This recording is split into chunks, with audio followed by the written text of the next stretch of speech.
Hello my quilting friends! My name is Leah Day and welcome to this tutorial for this beautiful delicate double Dresden ring. So let's dive right in.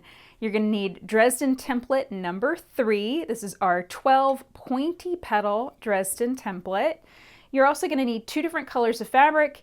You're going to need a 1.5 by 21 inch strip and a 2.5 by 21 inch strip in both colors. And 1.5 is the smallest size that you can create for these mini Dresden rings. All right, so now that we know what we need, let's get started cutting out our shapes.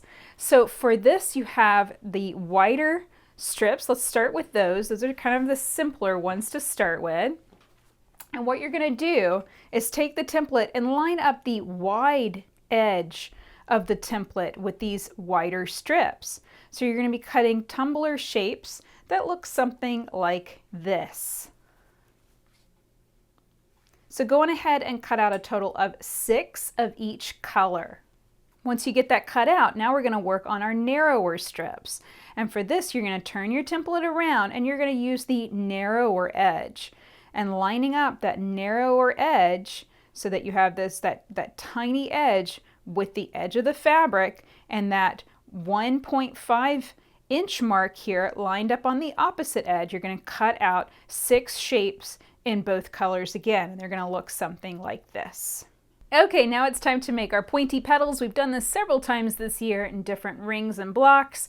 What we're going to do is fold our pieces in half, and I like to go on ahead and actually press this with my hot dry iron. So I'm going to fold this completely in half, give it a press, and do this with all of my pieces. This puts a crease mark down the middle of that petal. It's very, very handy. We're going to end up using that later, and whenever we press our points and get them nice and symmetrical with our petal shape. So go on and take your time pressing all of your shapes in half, and then you're going to take them to your sewing machine and stitch along one edge. So I'm going to take this to my machine and I'm going to feed it in so that the fold feeds in first. And I'm going to stitch a 1/4 inch from this wider edge, back stitching at the beginning and the end of that seam. You want to do the same thing with these short ones. This wider edge, not much wider than the other end, but you can obviously see which edge is wider. Going ahead and stitch along that edge a 1/4 inch away. And here's what it will look like whenever you get that stitched. Of course, I'm using white thread, so it kind of blends in, but you can see how that has been stitched. I'm going to grab a pair of scissors and trim off. I'm going to just get close to that stitching where I have that folded edge. And that just reduces bulk in that seam because we are about to turn this right side out. So I just get my fingers in there and I flatten out that seam allowance. And I take it and press my thumb on that tip and turn it right side out. I'm going to take my scissors and just poke at it a little bit. Encourage that point to get nice and pointy. And then now you'll see where that crease line really comes in handy because we can take that and line up that seam we just stitched with that crease line on the petal, and everything lines up nice and symmetrical. We end up with a perfectly symmetrical petal shape. So you're going to do this with all of your petal shapes, total of 24 for this block. And you're going to have little tiny baby ones. These itsy bitsy ones are very delicate. So take your time and watch out. They can stick to your clothing. So, you know, they can suddenly disappear off your table. Watch out for that. I really like to either use a 12-inch cutting ruler or this little hard pressing mat to carry things around just so I don't lose them. And I'm going to do the same clipping and stuff with these shorter ones. You might be intrigued to see how I handled those. You just, you treat it the same way, even though it's smaller, but just keep in mind that it being smaller does make it actually more delicate. You've got less fabric to stabilize itself. So just be mindful of that. Take your time, poke at it gently. Okay, so now I've got all these tiny little pieces and I've got some of these bigger pieces too. What you're going to do with these bigger pieces, only with the bigger ones, not with the smaller ones, we're going to take that 1-inch turning template. This is just a piece of freezer paper. that I marked a line 1/4 inch from one edge. And what this allows me to do is just fold up the bottom edge of these petals so it's nice and accurate. So I'm just going to line that up with that edge and fold up that fabric to that marked line and give it a good press, just like so. And this is going to fold that up and create a really nice folded edge to the inside of that bigger Dresden ring. There we go. So that is how you're going to prep up all of your bigger petals. So you want to get those all prepped up, and then you're going to piece them together in sets of 3, just like so. I like to press those seam allowances open and flat first, and then press them over to the darker side of the fabric. And then now I'm going to piece these together to create half of the ring, just like so. And then if you piece those halves together, you'll end up with that finished bigger ring. Now we're going to do the exact same thing with our smaller petals. The only difference is we did not finish that inside edge. We didn't turn that under. I left that as long as it can be. And we're going to go on ahead and piece this together. So exact same method.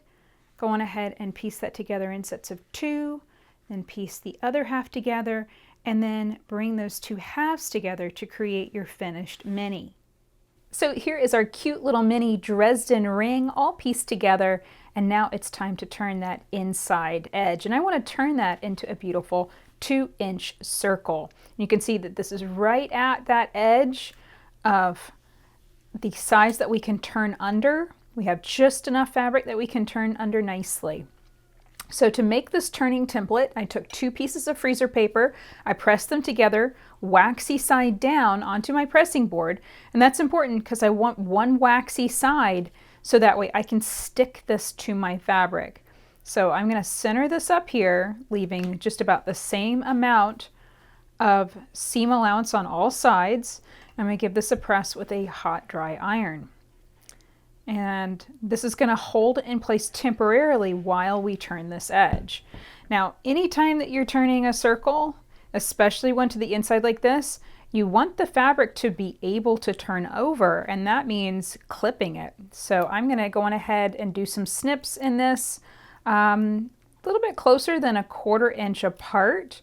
And you can see I'm also cutting into the seam allowance where I had 2 layers together. That's just fine. You want to clip this so that way we can make that nice, beautiful, perfect circle turned over. If we don't clip it, we could probably end up with a real blocky, boxy, kind of jagged edge. It's not going to be as smooth. So there we go. All of those edges are nicely clipped. And now I've taken a little bit of starch and sprayed it into this cap. I'm going to take a paintbrush. And I'm just going to paint along 2 of my petal shapes. That's about 1 inch. Then I'm going to paint with the starch.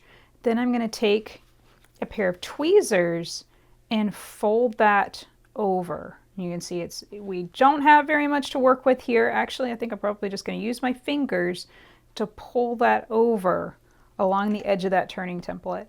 And then I'm going to take my hot dry iron and press.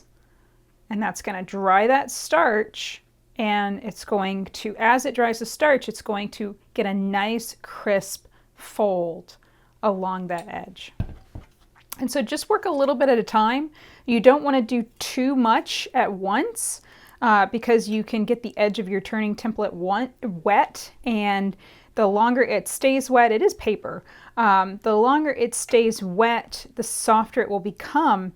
And if you bother to make something like this, you can use it multiple times if you take care of it and only work a little bit at a time. Don't get it wet. Keep that edge nice and firm. So I'm just working my way around. I'm going to take my time with this, getting all of these edges nicely turned over. So there we go. All of those edges are turned under, and now I'm going to very carefully and very gently pull this Dresden ring off of the turning template.